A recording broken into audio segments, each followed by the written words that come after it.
जय हिंद दोस्तों, practical study में आपका स्वागत है। मैं हूं अविनाश और इस वीडियो में हम बात करेंगे गुरु के मेष राशि में गोचर के बारे में। जैसा कि आप जानते हैं, गुरु मीन राशि से निकल के मेष राशि में गोचर करेंगे 22 अप्रैल 2023 से लेकर 1 मई 2024 तक गुरु आपके मेष राशि में रहेंगे। तो मेष राशि या मेष लगन के जातकों के लिए गुरु क्या फल देने वाले हैं, अपना गोचर में क्या फल देंगे, वो हम बात करेंगे। तो सबसे पहले ये देख लें हम कि गोचर के जो जितने भी आपके फल जो परिणाम मिलने वाले हैं वो सब दशाओं के अधीन होते हैं।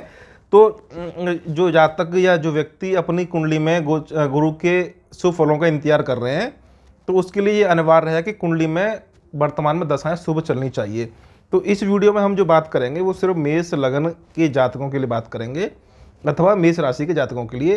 तो ये नियम होता है कि बहुत जगह बहुत से ज्योतिषी आपकी लगन से भी गुरु का गोचर देखते हैं। सभी ग्रहों का गोचर लगन से भी देखा जाता है और शास्त्रों में तो स्पष्ट वर्णन है ही है कि वो आपकी चंद्र राशि से देखते हैं। आप अपने लिए देख लीजिए कि आपकी कुंडली में लगन ज़्यादा बली है अथवा चंद्रमा ज़्यादा बली है। जो ज़्यादा बली हो उससे अपना गोचर लगा दीजिए। मैं हमेशा ज़्यादातर मामलों में लगन से ही गोचर देखता हूँ। और यदि चंद्रमा से भी आपको गोचर जरूर देखना चाहिए, क्योंकि चंद्रमा हमारे मन की स्थिति का कारक ग्रह होता है, मन की स्थिति को दिखाता है।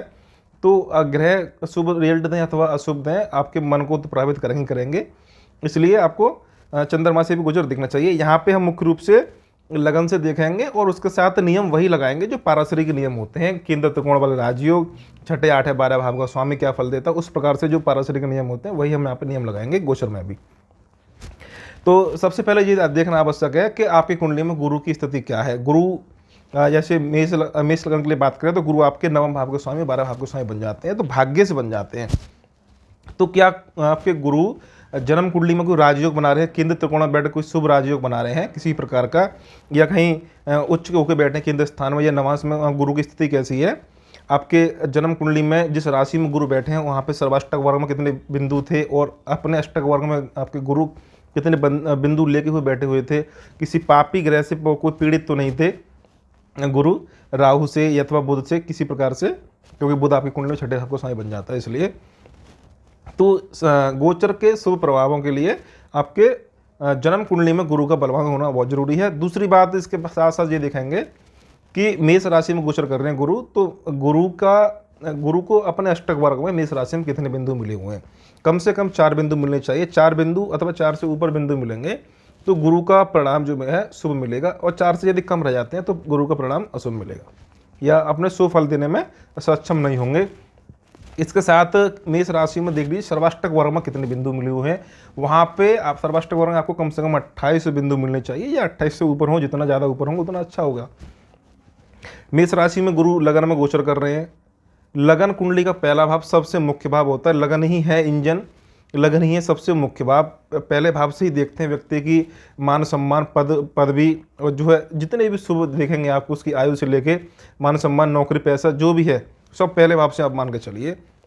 तो गुरु पहले भाव में यदि गोचर कर रहे हैं, मित्र राशि में गोचर कर रहे हैं, और आपकी अगर दशाएं शुभ निकली किसी भी प्रकार से, दशाएं शुभ का मतलब यह है कि आपका मेष लगन है तो आपकी मंगल की दशाएं होनी चाहिए, मंगल बली होना चाहिए। पंचम भाव यानी कि सूर्य की दशा होनी चाहिए अथवा नवम भाव गुरु की स्वयं की दशा चलनी चाहिए। महादशा और अंतर्दशा किसी कोई भी चले, कम से कम एक दशा तो शुभ होनी चाहिए।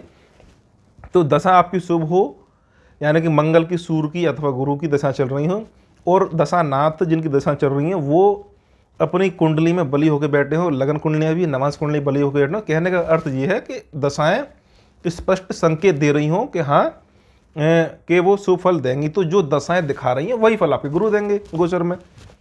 गुरु पहले भाव में गोचर कर रहे हैं। आप जानते हैं कि शनि कुंभ राशि में वैसे ही पहले से ही गोचर कर ही रहे हैं, तो पहले भाव पे देखेंगे यानी कि मेष लगन में पहले भाव में देखेंगे तो गुरु का गोचर हो रहा है और शनि उसको तीसरी दृष्टि से देख रहे हैं। तो एक नियम ये भी तो है कि भाई जब आपके गुरु और शनि किसी भाव को दोहरे प्रभाव से, यानी कि गुरु और शनि का एक साथ जिस भावेश पर प्रभाव पड़ जाता है उस भाव से संबंधित शुभ घटनाएं हो जाती हैं। तो पहले भाव देख लीजिए कि पहले भाव पे गुरु गोचर कर रहे हैं और उसको शनि आपको देख ही रहे हैं। तो यदि आपकी दशाएं शुभ चलेंगे तो पहले भाव से संबंधित जितनी भी घटनाएं होती हैं सब आपकी वहाँ पे फलित हो जाएंगी। अब फलित का मतलब ये है कि आपकी उम्र कितनी है, आप क्या चाह रहे हैं, आपके जीवन में क्या शुभ घटनाएं, आपकी इच्छाएं, वो सब हो जाएंगी। जैसे कि यदि आप बेरोजगार हैं, आपकी नौकरी की तलाश है, तो पहले भाव में गुरु आपकी मान सम्मान दे के नौकरी लगवा देंगे। पहले भाव में गुरु गोचर करेंगे, मान सम्मान पद भी आपको दे देंगे, शनि का गोचर पहले से है ही है। इसके साथ आपकी विवाह की समस्या चल रही है, तो भाई पहले भाव में गुरु गोचर करेंगे भाई, और उसके बाद शनि की दृष्टि हो गई, शादी करा देंगे। संतान का मामला हो, चाहे आपकी शिक्षा का मामला हो, मामला कोई भी हो, धन संपत्ति किसी भी तरह की कोई समस्या हो, लगन का गुरु सभी दोषों को समाप्त कर देंगे यदि आपके गुरु में जन्म कुंडली में बल है और उसकी दशाएं शुभ चल रही हैं, क्योंकि दोहरा गोचर, गुरु और शनि का दोहरा गोचर पहले भाव में हो रहा है। इसके साथ राहु भी चल रहा है, ये भी देखना पड़ेगा, राहु भी चल रहे हैं। इसके बाद देखें गुरु पहले भाव में बैठ के, अभी मैं और विस्तार में बताऊंगा आपको कि जन्म के ग्रहों के ऊपर से भी गुरु की गोचर का क्या प्रभाव रहेगा। ये अभी सामान्य प्रभाव है, सामान्य ही जानकारी मैं आपको दे रहा हूँ। जैसे गुरु आपके पहले भाव में गोचर करें तो पंचम भाव को देखेंगे पंचम दृष्टि से, और नवम भाव को देखेंगे नवम दृष्टि से। पंचम भाव होता है आपके शिक्षा का, आपके संतान का, आपके प्रेम संबंधों का, आपके पिछले जन्म के कर्मों का। उसको आपके 11 भाव में बैठे शनि कुंभ राशि से भी देख रहे हैं, यानी कि पंचम भाव पूरी तरह से सक्रिय एक्टिवेट हो गया। दशाएं आपकी सूर्य की चल रही होगी, तो लीजिए आपके घर में पुत्र संतान का जन्म हो जाएगा। दशाएं आपकी पढ़ने लिखने की है, और दशाएं आपकी शुभ चल, उम्र आपकी पढ़ने लिखने की है, दशाएं आपकी सूर्य की चल रही है, तो आप जो चाहें वो पढ़ाई करिए, जिस क्षेत्र में चाहे वो पढ़ाई करिए, वहाँ पे आपको सफलता मिल जाएगी। प्रेम संबंध का कोई मामला है तो वो वहाँ पे भी आपको सफलता मिलेगी। प्रेम का मामला अलग होता है, वहाँ पे प्रेम विवाह के योग क्या होते हैं, दशाएं वो अलग होती है। लेकिन हाँ, प्रेम के क्षेत्र में यहाँ पे शनि का रिजल्ट हमेशा नेगेटिव रहता है प्रेम के मामले में। तो पंचम भाव को शनि देख रहे हैं 11 भाव से, वो वहाँ पे इतना इससे शुभ परिणाम की उम्मीद नहीं की जा सकती है। लेकिन गुरु पंचम भाव को देख रहे हैं, तो पंचम भाव के जितने भी कारक होते हैं, संतान से इच्छा, प्रेम संबंध, जुआ सट्टा लॉटरी, वो सब उसमें आपको गुरु अच्छा ही परिणाम देने की कोशिश करेंगे। नवम भाव को देख रहे हैं भाई, कुंडली का नवम भाव सबसे महत्वपूर्ण होता है। आप जानते हैं कुंडली का नवम स्थान भाग्य का होता है, और गुरु स्वयं भाग्य के कारक ग्रह होते हैं। तो जितनी भी सफलताएं हैं व्यक्ति के जीवन में, जितनी भी सफलताएं मिलेंगी, वो सब व्यक्ति के भाग्य के अधीन ही होती हैं। ये मान के चलिए, यदि किसी कुंडली में कितने भी राजयोग हों और उस कुंडली में यदि भाग्य भाव कमजोर है, गुरु पीड़ित हो गए, तो वो कुंडली बस नाम की ही राजयोग की रह जाएगी, उसमें कोई शुभ परिणाम आपको देखने को नहीं मिलेगा। गुरु लगन में बैठे हुए हैं, पंचम भाव को देख रहे हो तो वो भी शुभ हो गया। नवम भाव को देखेंगे, नवम भाव पिता का होता है, भाग्य स्थान होता है, देवी कृपा का होता है, उच्च शिक्षा, लंबी यात्राएं, देव स्थान, देवों की यात्राएं, तीर्थ स्थान, उस तरह के सब आपके रिजल्ट आपको गुरु मिलते हैं। तो वहाँ पे गुरु आपके पिताजी के स्वास्थ्य के लिए अच्छे रहेंगे, पिताजी की हेल्थ के लिए अच्छे रहेंगे, आपका भाग्य आपका साथ देगा। भाग्य देखिए, इस लाइन में सब कुछ आपके समाहित हो जाता है कि आपका भाग्य आपका साथ देगा। आपकी जो उम्र हो, आप जिस क्षेत्र में जाना चाह रहे हो, वहाँ उस हर मामले में आपका भाग्य साथ देगा, तो वहाँ पे आपको सफलता निश्चित मिलेगी। आप इस तरह समझ लीजिए। तो ये यहाँ पे गुरु के जो सामान्य गोचर हैं, नियम हैं, वो मैंने आपको बता दिए। सर्वाष्टक वर्ग में आपके 28 बिंदु ज़्यादा होने चाहिए मेष राशि में। अष्टक वर्ग में गुरु की अपने अष्टक वर्ग में 4 बिंदु उससे ज़्यादा होने चाहिए, शुभ परिणाम मिलेंगे। इसके बाद देखें इसके नेगेटिव परिणाम, चलो अभी अब बताते हैं और आगे। अब देखते हैं, ये तो एक सामान्य गुरु के नियम हो गए, और वो सब डिपेंड करता है, शुभ फलों का निर्भर करते हैं उसकी दशाओं पे, कि दशाएं शुभ होनी चाहिए, मंगल की, सूर्य की अथवा गुरु की, और कोई विशेष घटना होने का उसमें आपका योग होना चाहिए। जैसे कि मैंने आपको बताया कि गुरु आपके नवम भाव को देख रहे हैं, भाग्य आपका साथ देगा, और जन्म कुंडली में गुरु आपके 6ठे भाव बैठे हुए हैं, है ना, और उसके बाद आपके मंगल से अथवा बुध से पीड़ित है, राहु केतु से पीड़ित है, तो वो फिर भाग्य की हानि होगी वहाँ पे जन्म कुंडली में। तो फिर गोचर में चाहे कितना भी योग बन जाए, वो वहाँ पे शुभ परिणाम देने की कोई क्षमता नहीं होगी। अब देखते हैं कि भाई गुरु का शुभ फल कब मिलेगा, और जन्म कुंडली में और भी ग्रह, बाकी के 8 ग्रह और रह गए, उनके ऊपर डिग्रियों के हिसाब से क्या परिणाम रहने वाला है। उदाहरण के लिए, जैसे कि आपकी मेष लग्न की कुंडली है और आपके लगन के अंश हैं 15 अंश, 15 डिग्री की आपकी लगन उदय हो रही थी आपकी जब आपका जन्म हुआ था, मेष लगन। तो अब इसका मतलब ये नहीं कि गुरु 22 अप्रैल से मेष राशि में गोचर करेंगे तो वो तत्काल प्रभाव से अपना सुफल देने में सक्षम है, ऐसा नहीं है। जब आपका 15 डिग्री की आपकी लगन है, तो गुरु गोचर में जब 15 डिग्री के आसपास पहुंचेंगे, यानी कि 13 डिग्री से लेकर 17 डिग्री तक आपके रहेंगे, या आपके 12 से लेकर 18 डिग्री तक रहेंगे, उस समय आपके गुरु के सबसे ज़्यादा प्रभाव मिलेंगे। क्योंकि जितने अंशों की आपके भाव मध्य समझ, जिसे मोस्ट इफेक्टिव पॉइंट, यानी कुंडली का भाव मध्य क्या है, मोस्ट इफेक्टिव पॉइंट क्या है, उस डिग्री पे जब आपका कोई भी ग्रह गोचर करेगा, ये तो मैंने आपको सिर्फ गुरु के बारे में बता रहा हूँ, कोई भी ग्रह गोचर करेगा तो वहाँ पे शुभ परिणाम देने में, शुभ या अशुभ दोनों प्रकार के जो भी आपकी स्थिति बन रही है उस हिसाब से परिणाम मिलेगा। तो गुरु के जब आप मान के चले 15 डिग्री के हैं गुरु लगन, तो गुरु जब 15 डिग्री के आसपास पहुँचेंगे तो अपने शुभ अशुभ परिणाम वहाँ पे देंगे।